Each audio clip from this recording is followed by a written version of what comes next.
Okay, this is Drowning in Pshat, Chapter 1. Drowning implies desperation. So what does it mean to drown in Pshat? Since no one seems to be kicking and screaming for dear life, and won't until we enter another very dark period of anti-Semitism once again.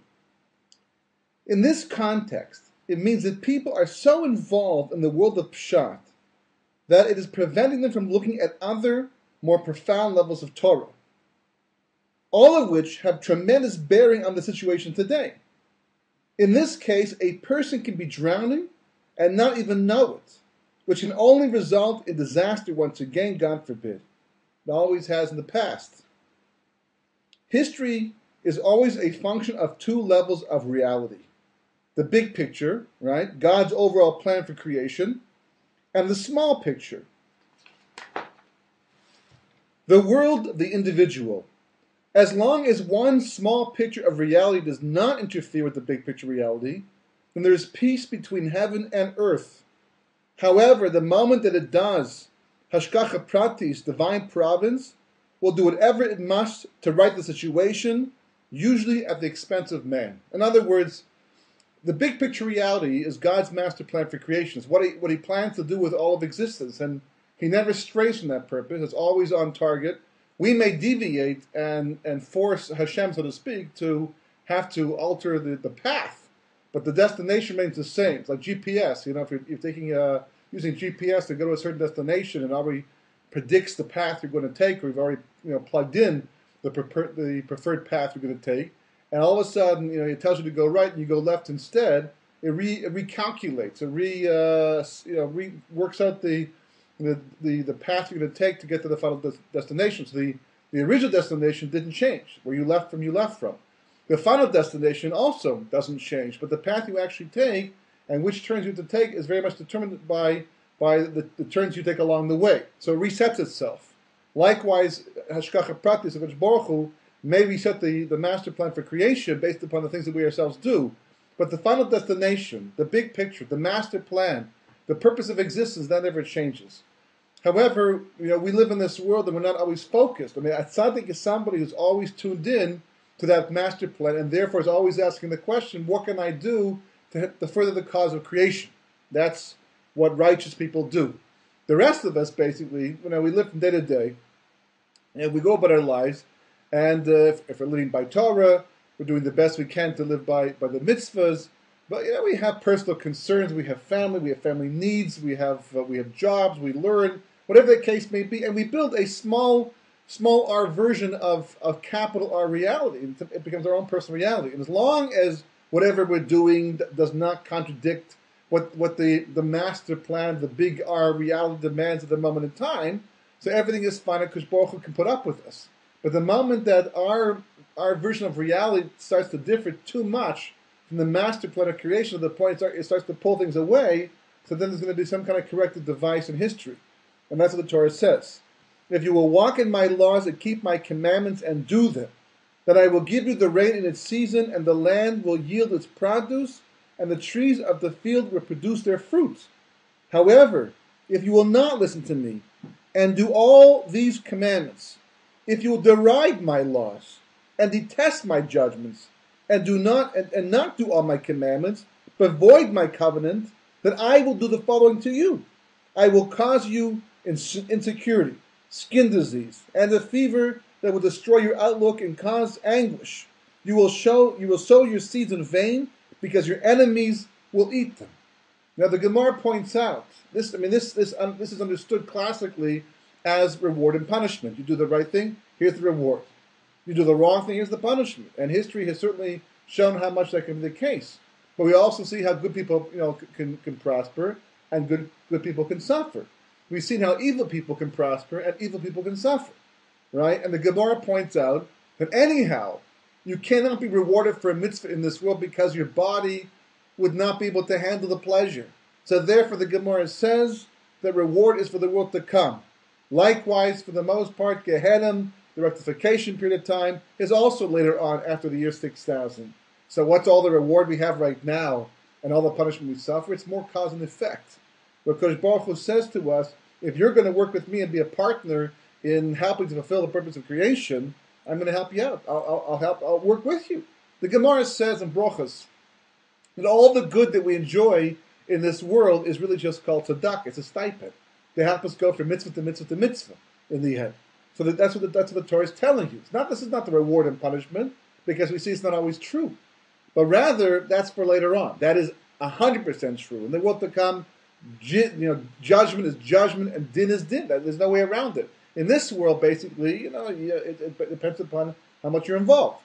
On a Pshat level, this means learning Torah and keeping the mitzvahs to the best of one's ability, and doing whatever you can to Mekayim Torah. For many, that is all it means to keep one small picture reality aligned with God's big picture reality. Just do the mitzvahs, be a good soldier, right?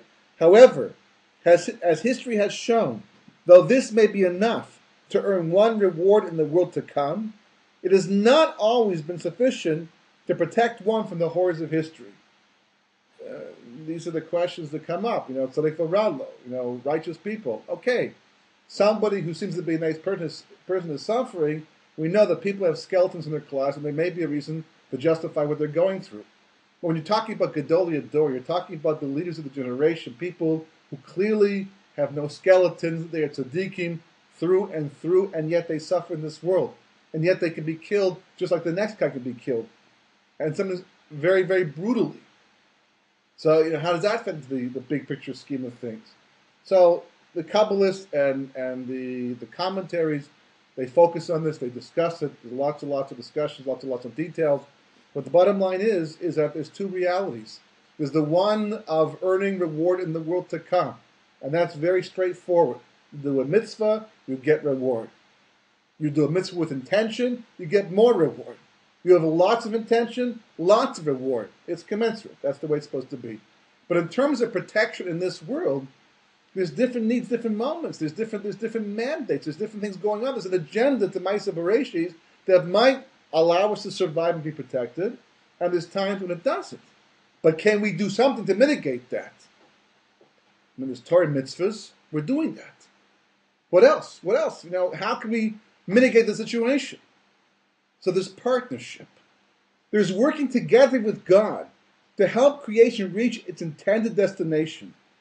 There is taking the initiative to right what has been wrong about history so that God can do it with us and doesn't have to do it for us. Because when he has to do it for us, then we usually pay a heavy price, to which Jewish history is a tragic testimony. We don't get the job right, as it says, program or pogrom. Either we do something to deal with the situation and then get heavenly help, and you will get Siyat V'Shmai, heavenly help. Or Kodesh Baruch Hu has to accomplish the same thing through us, because of us. And we usually pay the price. There is no question that when a Jew learns Torah and fulfills the mitzvah, he's a partner with God in the fulfillment of the purpose of creation. However, we see that during specific times in history, Talmidei Chachamim, right, Torah scholars, have had to get up from their learning and play roles that went beyond the base medrash, such as in the case of Mordechai, who even went down in status in the Sanhedrin in order to orchestrate the Purim miracle and the redemption. He had to leave his learning, he had to leave his post, his position, and get out there because nobody else was doing it. He took the initiative. If the Jewish people had managed to remain in a state of redemption, or even to reach one in the first place, then learning Torah would be all that we'd have to do, and all that we'd want to do. There would be no Yetzer Hara, and the only desire we would have would be to come close to God as possible, with each passing moment. Something we cannot truly appreciate on this side of history, while there still is a Yetzer Hara. However, that is not the case. Instead, Jewish history has been about exile after exile, and the demands of one period of time has not always been the same as others. The final redemption has been a work in progress for over 3 millennia now, made up of many exiles and smaller, shorter redemptions. There have been quiet periods of time, but they've been overshadowed by noisier and more dangerous ones. Of course, It has all been for the sake of eventually getting to the final redemption. Everything that happens historically, even the things that look like we're going backwards, are all for the sake of the Gula Shlema, the ultimate and final redemption. However, it has also resulted in additional opportunities for Jews to participate in the redemption process, which requires A, sensitivity to the historical needs of the moment, and B, knowledge of what can be expected of us in meeting those needs. You have to know what a Kodesh Baruch Hu, God wants from us, what we can do in any given generation, in any given situation. The question is, and this is the question, right? Where does one find such information? This is not something discussed in Cheder or Yeshiva or amongst most Jews. Where does one turn to get such knowledge, especially since knowing it, as we see from Megillus Esther, the story of Mordechai and Esther, can save lives, many lives. Mordechai was in touch. Mordechai knew what to do. And because Mordechai did, he saved the entire generation, which could not save itself because no one had a clue what was going on and how the change was happening. Some of that knowledge is right before us all the time. However, like a lock, a key is required for us to unlock its deeper levels of meaning. For example, there are the following verses from Tehillim, very famous verses, right? You will arise and show mercy to Tzihon, since the time to favor her, the appointed time will have come. For your servants have wanted her stones and have cherished her dust. So these simple verses from Tehillim, which are said daily by countless people around the world, allude to so much. The first verse has been used in different parts of Tefillah, davening, and has been put to music and made into a song. People sing it. The second verse, unfortunately, is less famous. Yet, so few truly understand what these verses should mean to us, especially at this time of history. Over 2,000 years into the fourth and final exile, the Jewish people were destined to undergo. Going back to my Desperation, the second verse, as the Medrash points out, all four exiles were predicted. Abraham had the same prophecy later on. Yaakov also had the prophecy of the four exiles, the Babylonian exile, the Median exile, which came the tail end of the Babylonian exile. Then came the Greek exile later on, and finally the Roman exile, Edom, which we're still in this very day. These verses speak to our specific period of history more than any other parts of Torah, and direct us during a period when we lack prophecy to make sense of the events of our time. David HaMelech, he was a prophet, and he composed these verses with special divine assistance called Ruach HaKodesh, divine inspiration, which makes Tehillim unique, not just some prayers and words. Because Baruch Hu told him to say these things. He was inspired to say these things, that we should have them later on throughout history. Furthermore, in addressing the Jewish people, he could have chosen one of several more familiar terms, such as Yisrael, Bnei Yaakov, and Bnei Yisrael. These are common terms we use. Sion is not so common. So why did he choose the word Sion?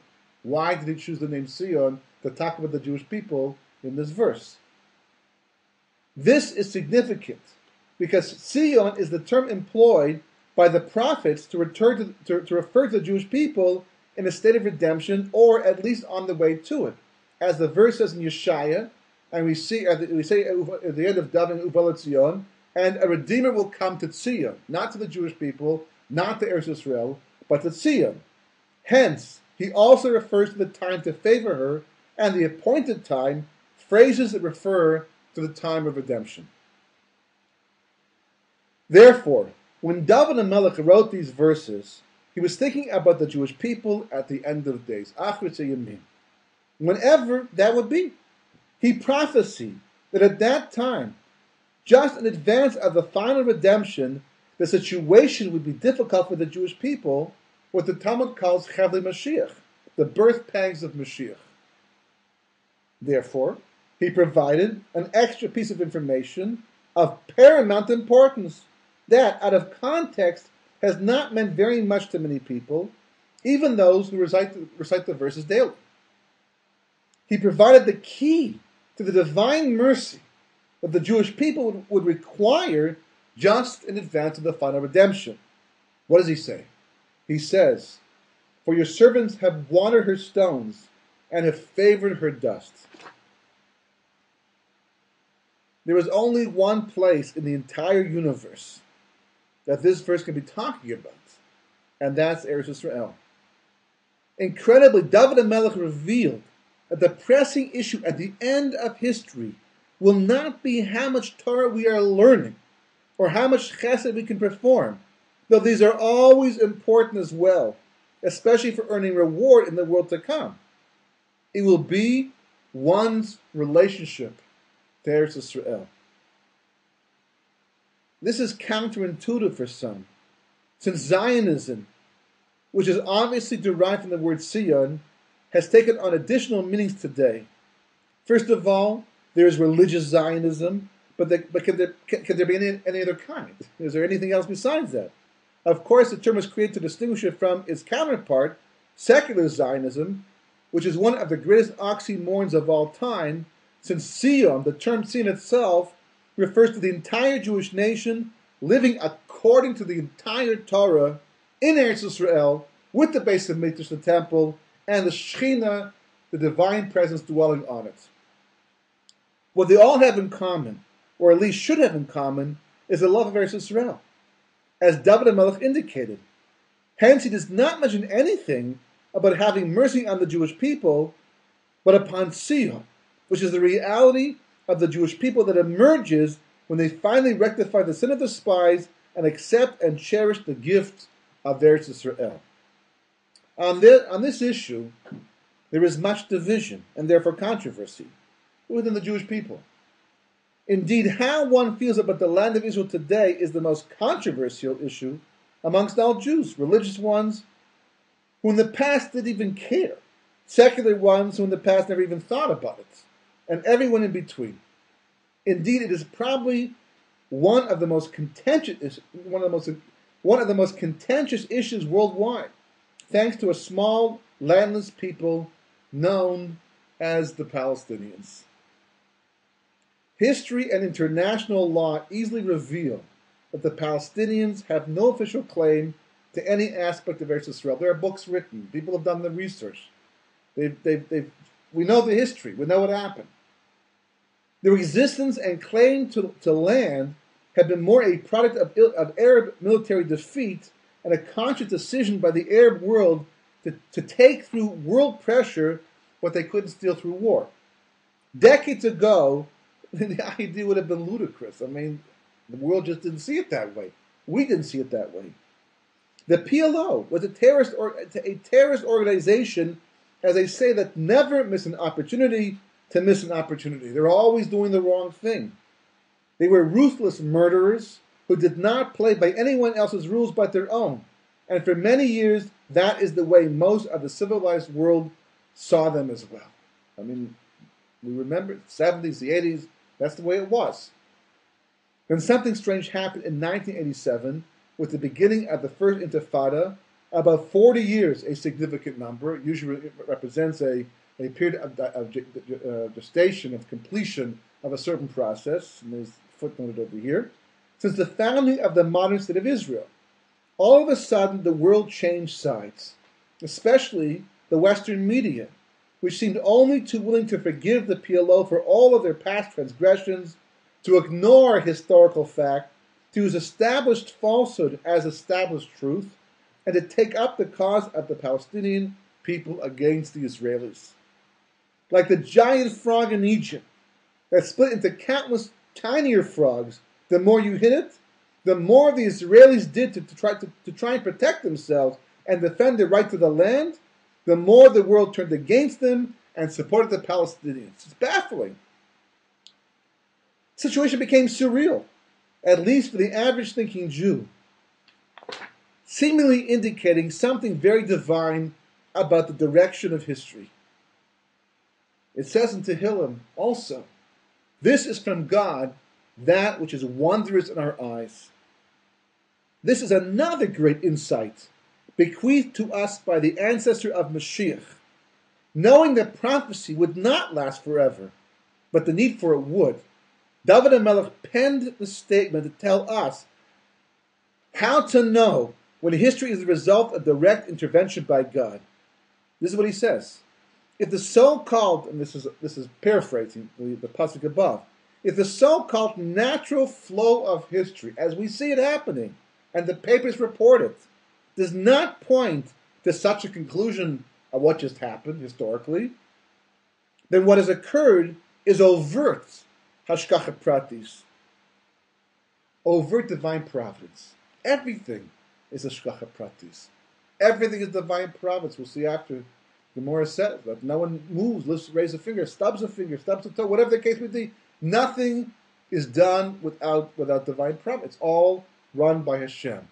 But there's covert divine providence, and there's overt divine providence. How do you know which is which? So David HaMelech said, Meis Hashem Haisa Zos, He needless name. You know this from is directly overt hashgacha pratis when it doesn't add up. Things occur. Russia implodes for reasons that we can't explain. Now the Palestinians gain popularity again for reasons that can't be explained. It's overt divine providence. It means something, and we have to decipher that. Intifada 1 and 2, together with world support for the Palestinian cause, are examples of this. There's plenty of support for this on the level of Pshat and Remez, but it is on the level of Drush that this makes the most sense. However, how many will even go this far? How many will lift their heads out of the waters of Pshat and see the forest for the trees?